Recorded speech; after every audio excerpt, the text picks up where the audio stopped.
Grog. Hello and welcome to the Cider Shed podcast. It's me, Peter Fickling, and we have a full house. Kerry Warbis is back from getting herself all good and leathery in the Spanish sunshine. And Matthew, you're in Porto. How are you doing? I'm all right, yeah. I'm so excited to have Kerry back. I thought about putting a T-shirt on. That's the opposite of what you should be doing. You celebrate Kerry with nudity. Yes, please. Yeah. And Kerry, how was it? I mean, did you miss us? I didn't know because, which sounds awful, but because I listened to you. You see. Yeah. Oh, yes. I very much enjoyed listening to you. You two did good, I thought. We did get one comment that was, I think it was kind of damned with faint praise. Someone sort of said, they were expecting some kind of testosterone-soaked sausage fest, and instead Matthew and I were actually reasonably sensitive. That was our first one, wasn't it? They said they didn't think they'd like the idea of two guys chatting about the Archers, but it was quite nuanced. And then I listened back to us, I was like, is it though? Yeah. Nuanced, yeah. Does that mean, is that another word for meandering nonsense? Or... Yes, I think so. Good. Oh, okay. Right. Well, fair enough. Well, I liked it. Yeah. Well, talking of meandering nonsense, Eddie, Oliver, and the Flower and Produce Show. Oh God, it's one of those storylines, isn't it? You know, lots of Twitter people are going, "Oh God, here we go again, silly, silly, silly." I did think at the end of tonight's episode that maybe there's already some sort of secretly arranged Joe tribute thing that people are sorting out that Eddie has no clue about, that he's actually, I was going to say over, but you know, I've said it now. Do you know what I mean? Like, will the community have thought, come on, let's honour Joe? And no, I was just listening to you and thinking, I know what you mean. It would sort of be quite poignant. But it was Joe that loved in the village that all this time after his death, and was the Flower and Produce, do people make that connection? Joe, Flower and Produce, Joe. Well, it seems to me like Eddie and a couple of other Grundys are the only people who are kind of placing that level of importance on it. Yeah, he's the one driving it up the flagpole, isn't he? Trying to remind everyone about it.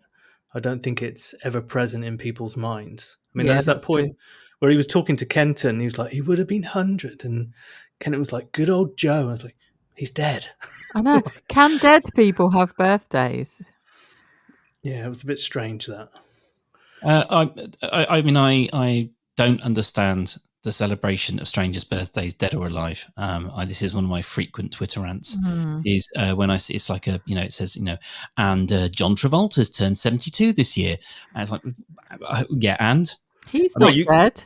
You could make an entire BBC 4 comedy program for half an hour about it, guessing famous people's birthdays. Richard Osman had to finally do something terrible, and that was it.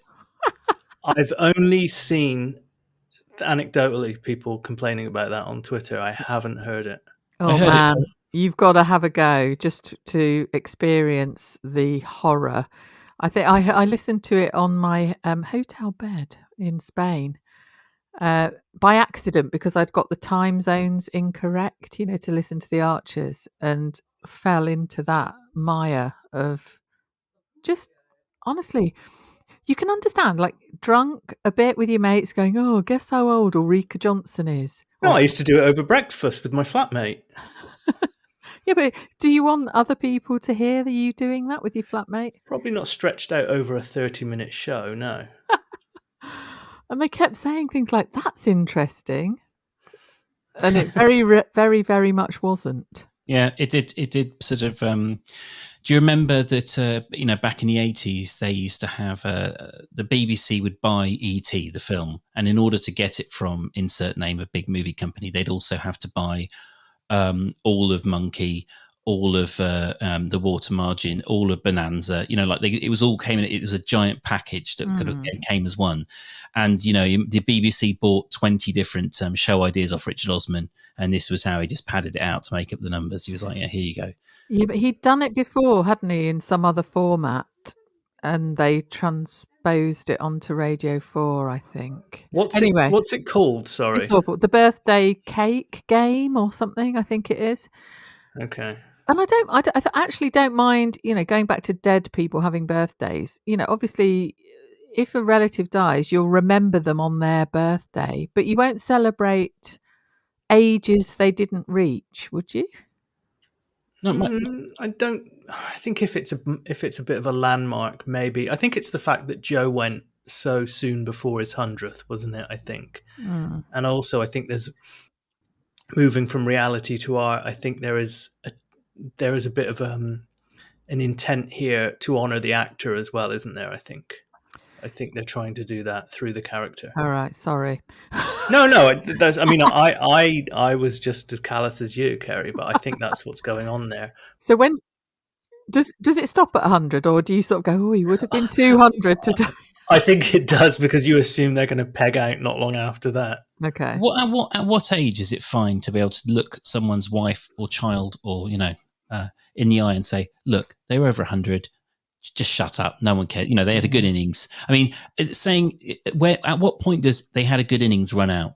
I'm going to say over 100. Being overly lachrymose and sentimental about someone's death is false and slightly sort of, stupid. Yeah, and trying to nobble a flower and produce competition in honour of the 100th birthday that they didn't reach is another stretch. Distorting Oliver's character and personality so terribly. It was unlistenable hearing Oliver sort of trying to approach Jolene and Kenton in the pub, and knowing that because it was Kenton, they were going to activate Kenton as in comedy character mode yet again. I like that. Because when Oliver, they said to him, "You look worried." He went, "I'm not worried. I'm a bit sad." That was brilliant. Very easy for the actor to do, because he was both worried and sad about the effect it was going to have. And then they said, "What are you sad about?" And you went, "Oh, And then Kenton just went, "Yes, I know. I sat on a bunch of boxes and completely lost my mind in February."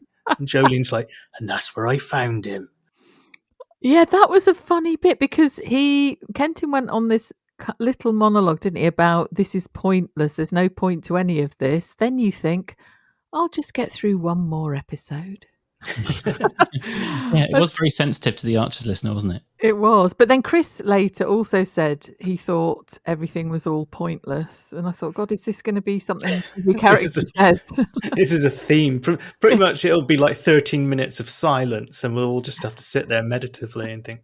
Then we'll have to do a podcast about it. Yeah, I didn't know if it was literal or philosophical, One thing I did enjoy was when because like you said, Peter, it was out of character for Oliver, and Ed, he's been out of the show for quite a long time. And then now he's just got Eddie leaning on him, kind of soprano like, you didn't do a good enough job. Let's go round there and I'll show you how it's done. And he went round there and spun this story to Kenton, and then I thought I saw he just missed out in the parsnips, and I think I saw him crying in the moonlight. And there was that great moment where Kenton just went, yeah, okay. I thought he was going to say, "Do you want another drink or what?" Then he just turned around to go and you think he was going to go and tell Jolene, but he chickened out of it, didn't he? Imagine the mafia boss, captain of industry, sporting legend, any of these sort of titans that Eddie could have been if he put half the energy into any of those careers that he puts into kind of grifting and scheming around Ambridge. I mean, it's extraordinary. Apparently, for his own business, he can't even buy the right machinery, gear, whatever. He's got some kind of, spreadsheet up on the wall that he was walking Oliver through, talking, in detail, kind of like planning out the whole, fandango. Yeah, all the ticks, isn't it? Oh, that was it. Yeah. Anyway, yeah. One thing I thought that Kerry would have been happy with, and she would have been on Eddie's side, was he did say the proof of the pudding. Oh, did he? He did, but he didn't finish it. But he said the proof of the pudding, Oliver. Oh, man, I missed that totally, and I can't believe I did. Is this one of Kerry's pedantry things? Yes, it is. Right. It is. Yes, it is. People, it is, Peter. They always say the proof is in the pudding. It's not the proof of the pudding is in the eating. Yeah, he didn't finish it, but he certainly said the proof of the pudding, Oliver. And thank God for Fallon as well, as always. But she was the one who had to step in and say to Kenton, like, Joe Grundy, why would you do anything, even though he's dead? Why would you posthumously honour him at the Flower and Produce show? He used to, wangle free pints out of you all the time. I mean, and the last thing, one of the last major plot lines I remember Joe being in was him squishing a fly into his pint in the Bull so he could go up and get a free pint out of Oliver and exploit his good nature. And then I think he got to the bar and he overheard Oliver saying how much it kind of made him feel close to Caroline working in the Bull that night.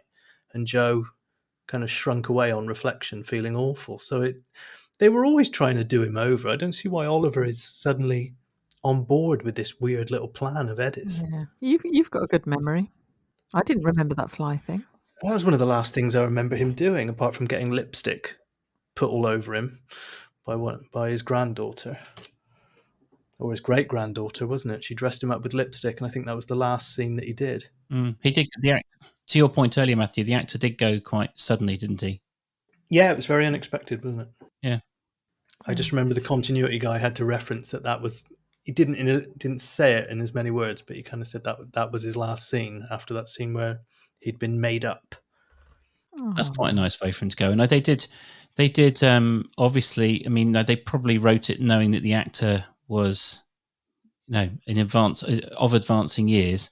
But you did have the lovely relationship he formed with Nick. I think it was kind of like his last sort of big hurrah. Like he did get some meaty plots in the last couple of years, didn't he? Sort of like, and they rounded out the character a bit. I mean, that's what I'm hoping for with Eddie, is they stop forcing him to be this kind of one-dimensional comedy character. And even Kenton, who I don't particularly like. I mean, maybe they did attempt some poignancy with Kenton, where they tried to sort of remind us they had been aware of the COVID crisis when they sort of had, as you mentioned earlier, sort of Kenton's sad moments in the cellar.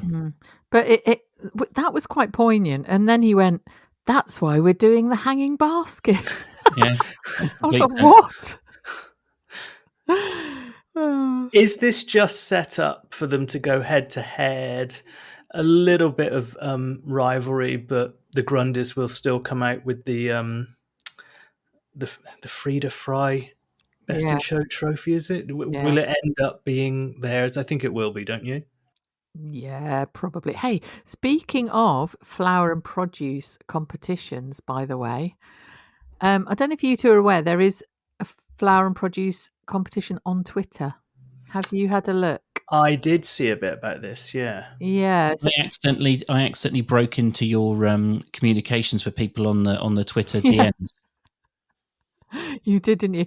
That's easily done. But yeah, if you look at hashtag the Archers FP for flower and produce, then you will see marvelous entries where people have contributed cakes that they've baked, photographs that they've taken, things that they've knitted, paper plates that they've decorated, all manner of things. And the lovely Lucy Saunders is the organizer of it, but she's been kind of stricken by health issues and work challenges and needs a bit of a helping hand with getting a few more entries.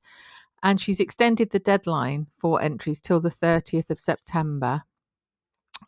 Julia Geddes and Judith Rosenberg on Twitter have rallied round to help with this. So if you all have a look at hashtag the Archers FP, and the categories in particular need of help are the decorating a paper plate, 3 things that make one think of a certain Archer's character. That's an interesting one.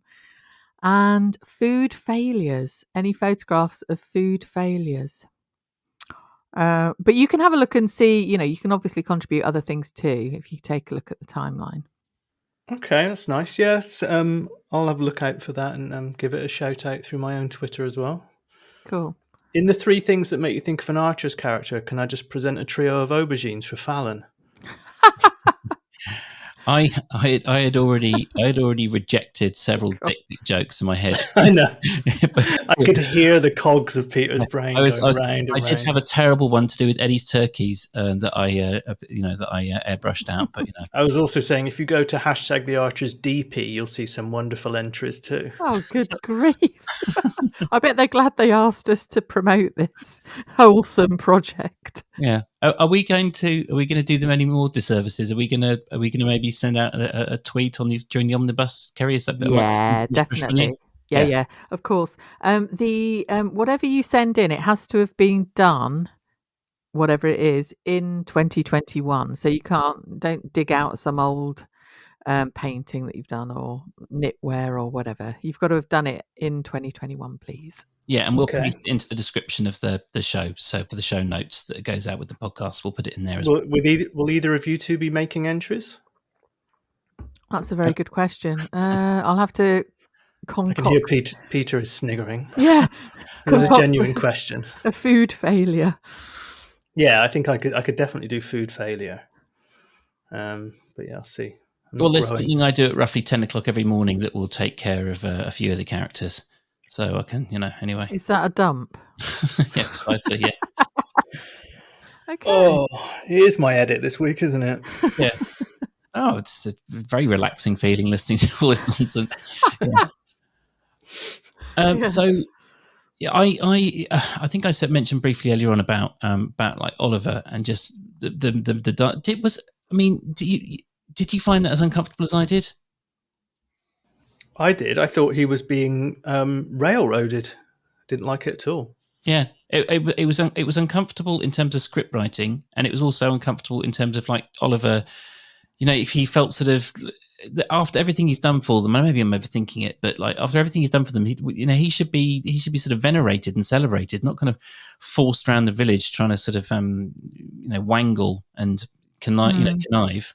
Yeah, I mean, guilt tripping an old bloke into nobbling this competition is pretty horrendous, isn't it? And Eddie's got the turkey receipts as well. He knows what Eddie did last Christmas. That's a good point. That's a very good point. But Eddie doesn't think straight like that, does he? And plus, I think that storyline's just gone now, isn't it?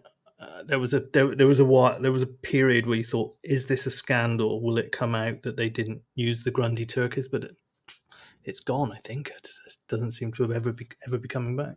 Good grief, it's Christmas nearly again, isn't it? No, it's not. Yeah, this is we've nearly been doing this 6 months. So yeah, how about that? So significant time has passed. Where will we be recording our Christmas episode, do you think? Oh, well, that's a very good point. If all goes to plan and you guys something hasn't gone badly wrong, I'll be in England, I think. Will you? Yeah. Oh, shall we get together then? We could do. In Peter's studio, maybe. Yeah. Well, there has been vague talk of me falling off the wagon and having a drink at some point this year. Oh my God! I'm now imagining the three of us like on the piss in your studio. I do feel like I'm thinking of Eddie Sellers from The Guy Who Has One Drink in Father Ted, who's been sacked from the BBC. That's precisely because I mean, and I don't say this with any. I'm already aware that this will provide a very neat segue into our next topic. But anyway, I don't say this with any boasting at all. Like I'm not one of those people who kind of attaches booze to some kind of like bravado or machismo. But I used to have hollow legs. Like I could really put it away without much effect. And I am slightly terrified of how much of a lightweight I will be. Like I'll have I'll try and go toe to toe with Kerry for half an hour. I'll be on the floor with you to sort of like. Kerry's just come back from a holiday. I'm fully expecting to see her in Magaluf Uncovered next. Yeah. I mean, Kerry must be match fit at the moment, like fully, at peak performance. Yeah, no, you might think that, but the person I went to Mallorca with is not a big drinker, and I didn't drink very much there at all. So no. But anyway, I can still probably drink both of you under the table. No doubt. What I'll do, Peter, is for Christmas, I'll bring my 50-year-old prayer card from in my handbag that I've been keeping there. Especially for you. Which particular prayer is it, Kerry? Oh, God. It's not the fisherman's, is it? It'll be something else. No, I don't know any. I don't know any others. Like a Prayer by Madonna? I don't know. Is there a patron saint of lamb-obsessed, Brian Ferry-loving dipsomaniacs? Is there anything that granular or specific? I'm going to have to do some research on a website, like what that Christian what's-his-face does about tractors, who's a barber, that weird character that Adam's working with. Oh, right. Oh, yeah. Christian Lancer Boyd. Yeah, it just made me, because you said looking up stuff, what is going on with that job? Well, it started out as it's just the other side of Felpersham. And now it seems like he's trekking across the Andes every day to get there and back. To the point where I liked when he got home and they were doing the baby handover. And there was this Peter. Sorry, carry on. Ignore me. Well, there's a callback. Well, you did it. Come on. Long time listeners will get that one. You were saying about the baby handover. So Adam and Ian were doing a baby not a baby hangover, a baby handover. And he kind of left it. And there was that point where Xander was like, how old is Xander? Like 2? Well, Peter and I were wondering this before you joined, and we can't fathom it. We think it's like 1.5. When did Lexi give birth? It's got to be like, it's not 3, is it? But there was that point where after Ian walked out, Xander went, wah, and Adam's like, I'll be right there, Xander. Yeah, it sounded like a strangled cat. I tweeted that. It was not a child. That was... I think they have mistaken their baby for a cat, and Xander's out roaming in the countryside or something. I mean, there's very few plots in the Archers where I feel kind of like I am toe to toe with any experts, or I'm toe to toe with any of the script writers. Like, more often than not, I try and show some humility and sort of think, oh, actually, there's forces at work here that perhaps trump my kind of personal interest. But I have a toddler, and I have done some absolute bastard commutes in my time. And again, Kerry and I were talking about this. It's a very peculiar sensation when you're that tired and you're looking after a toddler. I think Kerry agreed with me. I can imagine falling asleep with a toddler, and crushing them to death when you're drunk or something, like, you're not supposed to go to sleep with a toddler, etc. But I cannot imagine, no matter how tired you are, just passing out from a commute. No, not a 20-mile commute. What is he doing that's so very, very exhausting, considering the person that he's working for, Christian what's-his-face, double-barreled Boyle person, is just sort of fanning around on websites looking at things and has been a hairdresser. Yeah. It all sounds just very odd, doesn't it? And they're resenting Adam, aren't they? Because Adam has taken over Rowan's place, who Christian kicked out. But why is Adam so very, very exhausted? Is it because he's having like loads of sex with Christian or something? Well, I can understand if they I mean, first of all, that's a horrible thought. Adam having sex, he's on the list of characters who just shouldn't be allowed to have sex. But if they missold it, if it was just the emotional toll of dealing with this new job and such an awkward character, but they very clearly reference the commute as a big part of this, haven't they? That's the credibility gap for me. I mean, sorry to make this all about me. I've done 4-hour commute every day, which an hour and a half, 2 hours was cycling. So I don't have any sympathy. Like, I managed to do a long ass job and that. And also go to the pub every day. But his solution was peculiar too, wasn't it? Because he said, there are steps I can take. Get more rest and get used to the journey. Yeah, and also man up and I don't like that phrase, but anyway, man up and turn around to your boss and say, look, this wasn't what I was hired for. Now's the time to do it. Like, quitting a job after 4 or 5 weeks and just saying this was missold, that looks fine on your resume. Putting in half a year and then quitting, that looks terrible. So if he does, anyway. And why don't they get some childcare in? Why was that? He said, we agreed not to do that. Why? Why did they agree not to do that? I didn't understand that either. Is that some kind of you do get the impression that Ian is very fastidious about the type of parents that he wants them to be and how he wants them to look after Xander. No, that was that's what I kind of took away from it. So finding your baby in the kitchen with some knives is fine, is it? I do like the idea of Adam being guilty by association with all the farmhands, and they were like, he's responsible for getting the other guy sacked. Yes. And they're going to end up kind of like, they're going to do these kind of like school bully things, like strap him to the combine harvester and stuff. That's where Christian's going to find him. It's like one of these situations where it's like, oh yes, and then apes in the Congo learnt this technique, and then monkeys in northern Japan were performing the same actions only half a year later. Like the farmhands across the world kind of instinctively sort of learn about Adam and his Machiavellian ways and sort of act in response. Also, wouldn't you have your phone hooked up to Bluetooth in the car if you're like farm business person? You wouldn't miss 5 calls, would you? I think if you'd be a bit more switched on than that. It was texts. Oh, was it texts? Yeah.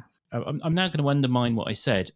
My commute, my mega commute, it was understood as part of my working hours that an hour of that commute was time that I could do working while I was on the ferry. So like Adam, it's like he does a management job. He can turn the commute into meeting time. Everyone does that. Yeah, I mean, the good thing about it was that they seemed to have decided they might move away. So I'm really happy about that. I mean, it's a lot, isn't it? Having Adam back, having Pat back this week, the absolute monster of an episode that was Monday, listening to Alice and her letters. It was too much. It was a big ask for the listeners this week. Yeah, what were the highlights really? I don't know. Laughing out loud at the Chris. For me, just laughing, the bit that you pointed out, the bit where Oliver was like, no, I'm not worried, I'm just sad. That was the bit where I was kind of chuckling to myself. Chris is particularly awful, isn't he? He's very clumsy, very suffocating. Yes, he made a memory box thing. When he said, it's full of pictures, videos, what videos are in this box? Martha sitting up for the first time. In what format? Yeah, good point, actually. Yeah, that's a bit strange. The thing is that all of those things are artifacts that we all take on a daily basis of our families anyway. So at most, he spent 15 minutes clumsily, you assume, uploading a selection of photos into one of these automatic devices. Sorry, if you're being super practical about it. I mean, it just wasn't. It's in years gone by, the idea of laboriously going through a series of strips of negatives, selecting pictures, getting them printed out, putting them, into one of those awful collection books. I mean, that's the effort, but he didn't do that much. And also, he just been so dull this week and so stupid. Yeah, he was like, I've put stickers on with the dates and that. So it's almost like you ain't been away or nothing. I am stuck, as you both know, with that problem that when I don't have to close my eyes because it's radio. He is Mackenzie Crook's character from The Office, Gareth Keenan, to me. I thought that too this week, particularly. It was him. Yeah. And that the thing is about that, I love Mackenzie Crook. And it's really hard when I hear Chris and I'm imagining him as that. I know he's not that because I've seen the actor in Game of Thrones briefly, so I know he's not like that, but it's definitely very strange. Especially when he sort of went he started reading his letter and then he went, I stopped writing at that point because I'd written a sentence, and so I couldn't really go any further. Yeah, even if you're really bad at something like that, wouldn't you reach out to Harrison or someone and get some help? Well, he mentioned Harrison got a mention in the letter, didn't he? He did, yeah. Well, that was Harrison. I was going to write this sentence about when she snogged you. What should I write? But I mean, Matthew, it was quite, when you think about it, quite a harsh level of betrayal that Chris has had to deal with this week. Yeah. And, you and I have felt some of those same raw emotions because... I know what you... Yeah. Kerry, are you laughing? Are you laughing, Kerry? I know what's coming.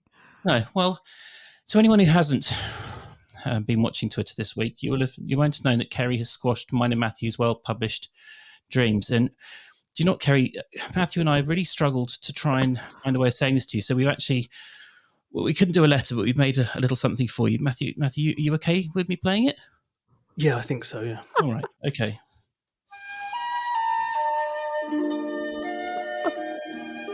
Okay, take your time, Matthew, and thank you for your honesty.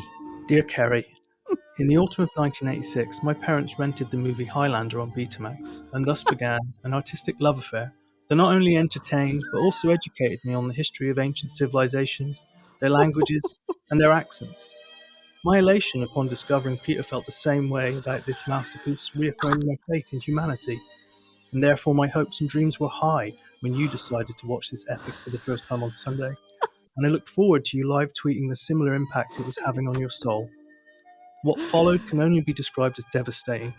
Your words hurtful, and your willing inability to learn even one of the main protagonist's two names and instead call him Raincoat Man, well, this drove a metaphorical sword through my heart, deep enough to fell the greatest immortal. That was lovely, Matthew. Are you ready, Peter? I am, Matthew, thank you. Fear is such a powerful motivator, Kerry. I don't know what you're scared of and why it's making you behave the way you do. My anxiety stems from the knowledge that if we don't sort this out, then we, and I mean you, will risk everything we've worked so hard to create here at the Sidey Shed. Your crippling lack of appreciation for mid-80s fantasy action-adventure movies shouldn't stand in the way of your, my, and Matthew's friendship. Thank you, Kerry. Oh my God, my face hurts from laughing so much. I thought I was going to be sacked then, again. Do you know what? I'm laughing through the tears, to be honest. Oh, that was absolutely superb, and I am sorry for thinking it was absolute trash. Highlander is a high point of mankind's cultural output.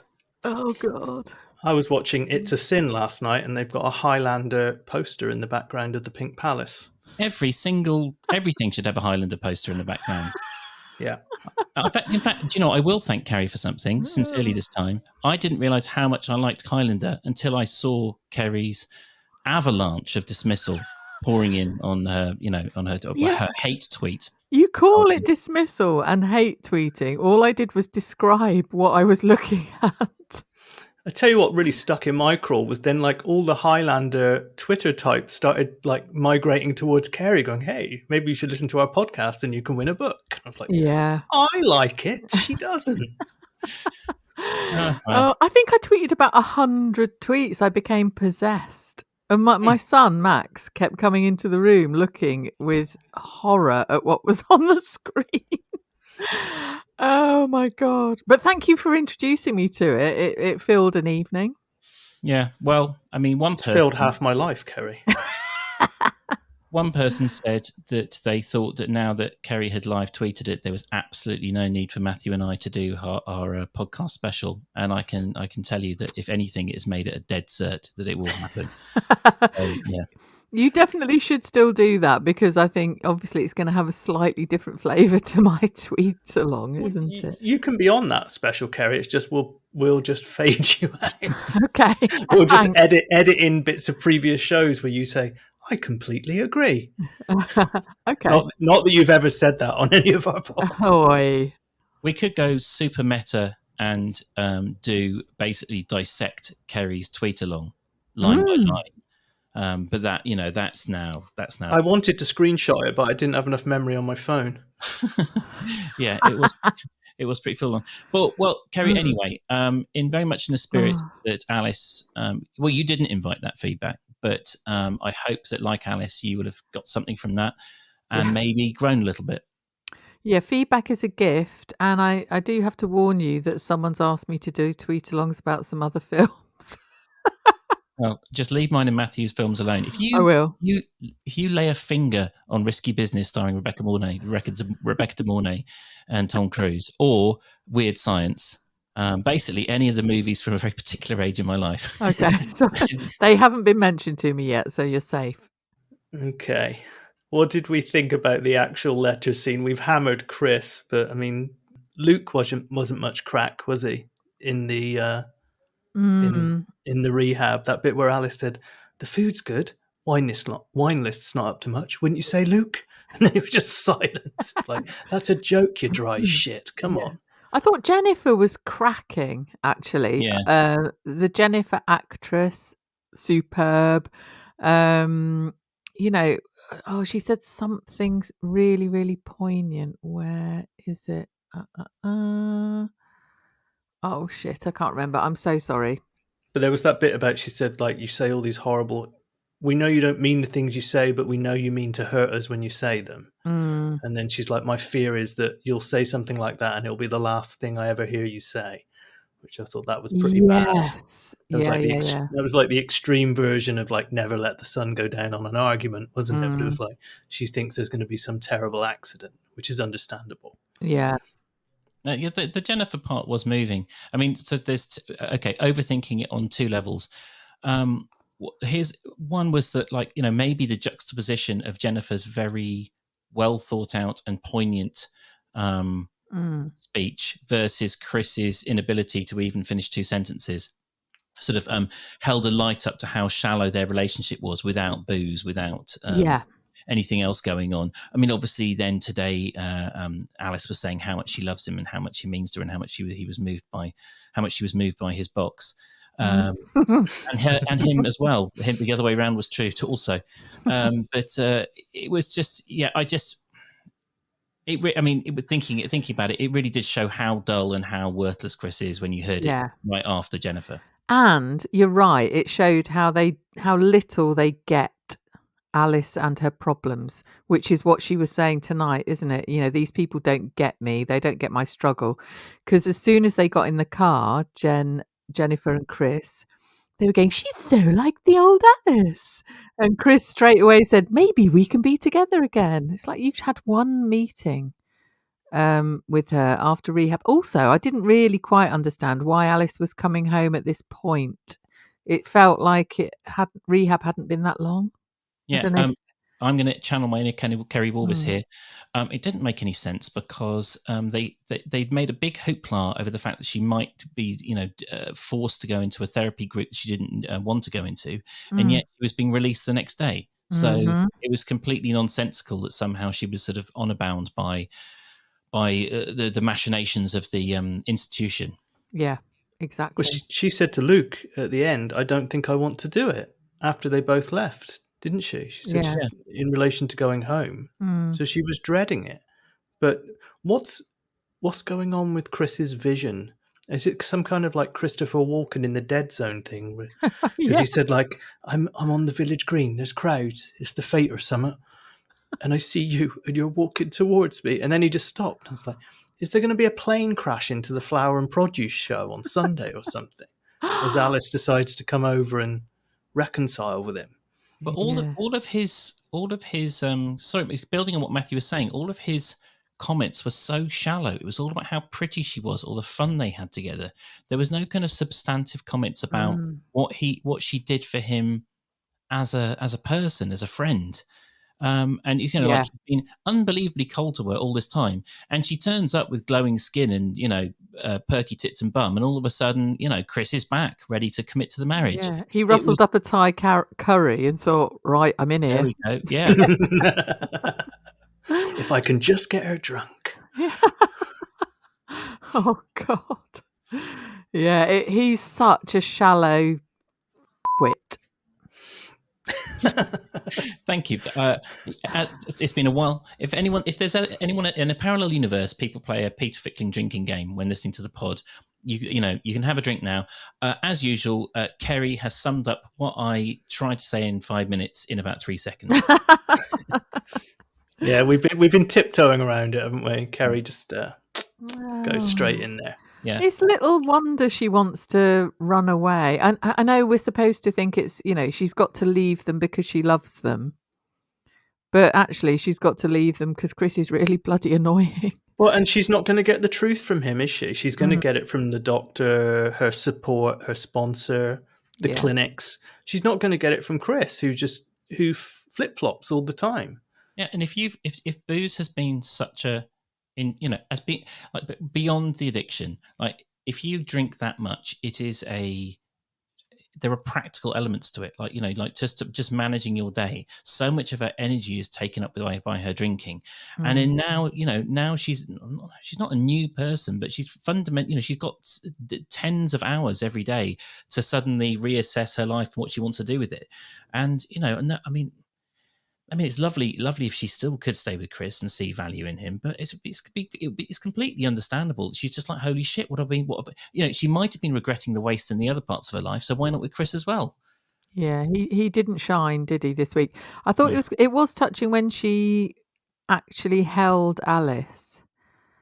No, she is Alice. She held Martha. She may well have held herself as well. I don't know. When she held Martha and sort of went, she's grown so much, and then her fingers were moving as if she was playing a piano. That was a bit strange. But holding her child in her arms made her really realise what she's missed, but that they've actually got through all of that without her and might be better off without her. So I didn't quite understand. Is she saying that she needs to, she said she wants to leave Ambridge. She said she wants to get out away from Chris. She said multiple times that she thinks Martha's better off without her. Is she leaving the whole situation, or is she just leaving Chris? That's what I didn't work out. It seems from the conversation with Emma that she was intent on leaving Chris, at least in the short term. Yeah.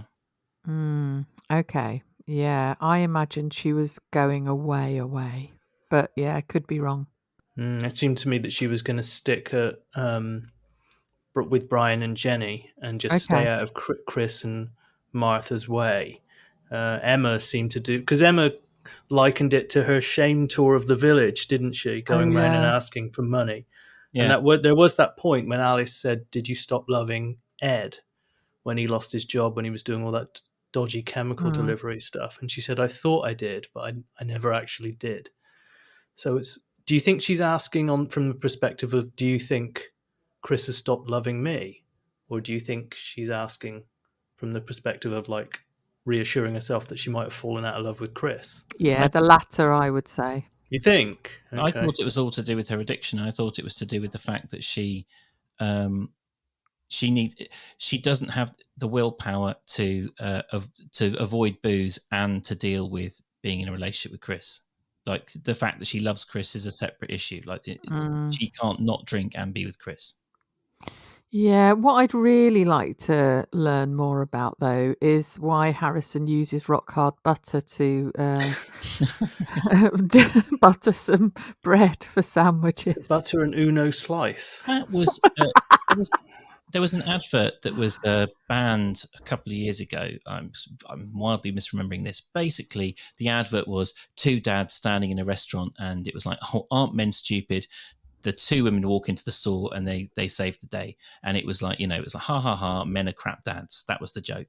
And I felt there was a bit of that going on with Harrison. It was just like, look at the stupid policeman trying to help in the kitchen. I mean, everyone knows about how to butter some bread. They could have chosen something else. It was just too clumsy and stupid.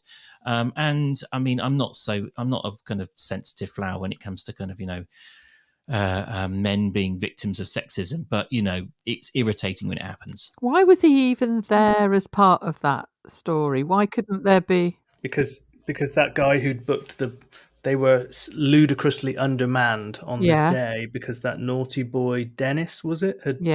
Dennis James. Yeah, I mean, that's a classic that someone says there's 30 people coming and 70 people show up, and they decided to grin and bear it and get on with it. So Harrison was there I don't know if he'd been invited or if they were going to send him out and do a stand-up routine. Yeah. And he went off mumbling, didn't he? Right, okay, go and tell the punters some jokes. There was only a dozen extra people. Oh, was it? Yeah. So I think slices of bread and butter. It's quite a lot of extra work there, Kerry. And in came Jennifer, going, the olive oil is kept over there. The scone mixture needs warm milk because it does add that little extra something. Really patronising, but being super brilliantly efficient. And then Fallon did that wonderful thing where she handed over the judging position because she said she had a catering gig that day. But what would have happened if Jennifer would have been like, "Well, I'll do the catering gig and you do the judging, Fallon," and be like, "Oh shit." Did you notice there was a bit of background music that I had a kind of like flash. I could suddenly see the whole inside of that.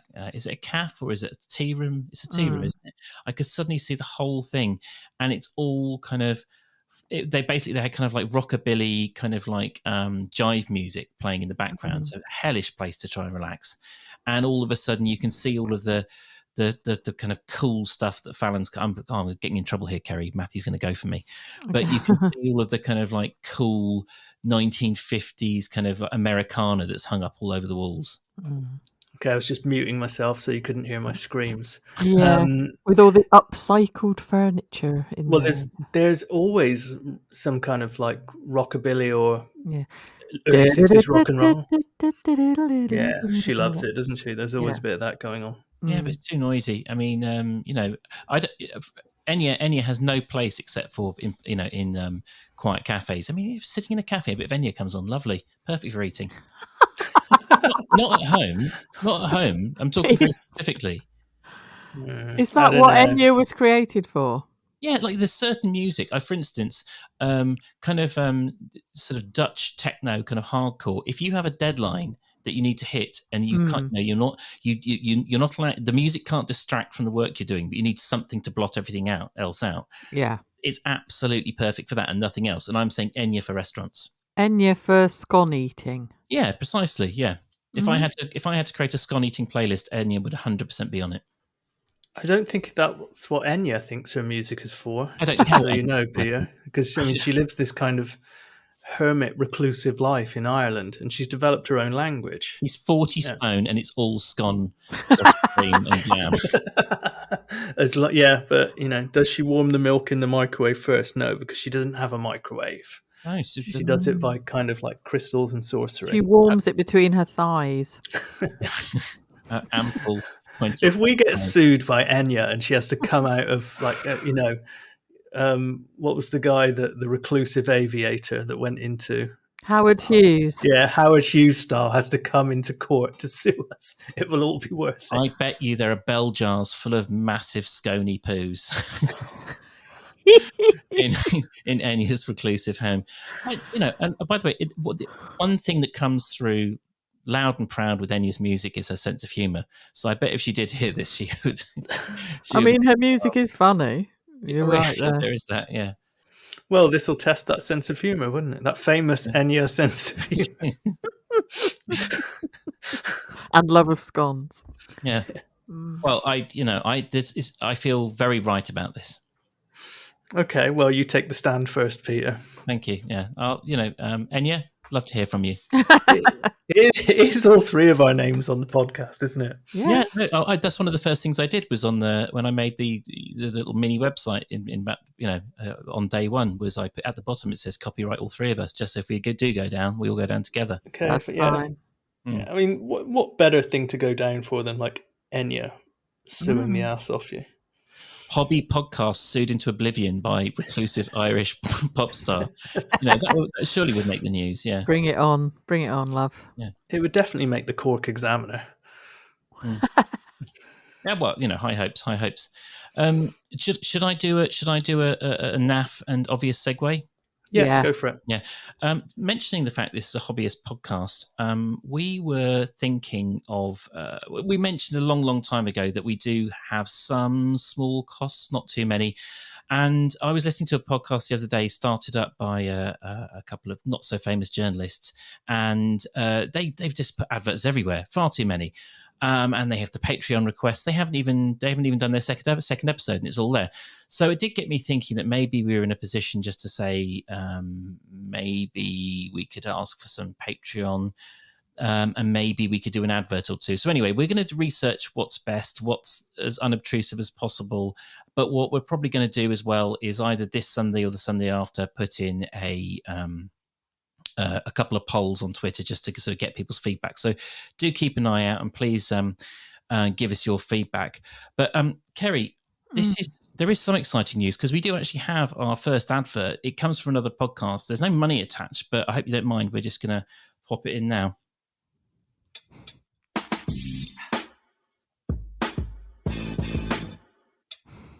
Hi, I'm Matthew Weir. And I'm Peter Fickling. And together we are Exploring Betrayal. It's a new podcast for anyone who's been stabbed in the back by a loved one. Or even the front. Have you nervously expressed passion for the cinema, only to have a sour-faced cow squash your enthusiasm? Maybe a supposed friend metaphorically took your last pork scratching. Either way, you'll love Exploring Betrayal. Available on none of the usual platforms. All references to Kerry Warbis are accidental and in no way legally actionable. So yeah, adverts might be coming soon. What do you think of that one, Kerry? Fuck you both. Can I just need to be clear at this point that Peter scripted the word sour-faced cow. Yes, you bastard. I mean, I am a sour-faced cow. That's fine. That's legally binding. I don't mind that. You boys have been up to no good, and I love it. Yes, we have technology and time, and we use both of them. But yeah, so in all seriousness, that would be probably the amount of advertising we'd be thinking of people. So, is that acceptable? Anyway, that's the kind of question we're going to ask. I mean, both. Oh God, you have made me laugh a lot. Well, I mean, that makes it worthwhile, I guess. Yeah. And it was fun to do as well. I got to hang out with Matthew yesterday, so that was good. Oh, welcome back, Kerry. Thank you. Yeah, cheers, love. So we mentioned Twitter. Kerry, what's our Twitter handle? It is at the Cider Shed Pod. And if you want to email us, it's hello@thecidershed.com. I actually have a couple of people to respond to, but this week's been a nightmare, so sorry about that. Matthew, Instagram and Facebook. Yeah, our Instagram is the same as Twitter, at the Cider Shed Pod, and our Facebook is the Cider Shed Podcast, and that's a Facebook group that you can just go in and join. Perfect. So please get in touch. Please give us feedback. It's much appreciated. We have had, please give us some reviews. We have read a few very fun ones recently, very flattering. And many other things we can't mention. But some other reviews about other things that were very funny. Nothing to do with us, by the way. No, exactly. Disclaimer. Yeah, we have never written any reviews for anyone else. That is as a cast iron factor, not a joke. No. But yeah, if we did, yeah, that's exactly what we'd write. To be honest, someone reached into our souls and then transcribed it. So anyway, I feel like we're incriminating ourselves if it's something we definitely didn't do. No, we don't need to do that. Yeah, Matthew, you may leave it in, you may take it out. It's entirely within your purview. So I guess, are we going to say goodbye now? Yeah. Okay. Yeah. See you next week. It's nice to be back. And R.I.P. Norm MacDonald. Yeah. Let's definitely put out one of our favourite Norm MacDonald clips on for the Omnibus on Sunday. Yeah, I'll put out the Steve Irwin one, no matter how slightly bad taste someone might find it. I'll do the Courtney Thorne-Smith one. Lots of his stuff was very bad taste and absolutely brilliant. Yeah, agreed. Like us. Yes. Yeah. See ya. Bye. Bye. Chris, you're ready to read your letter? I am, if Alice is okay with that. Please. I just want to know what you think. Yeah, 2 lesbians, probably. Sisters. I'm just watching.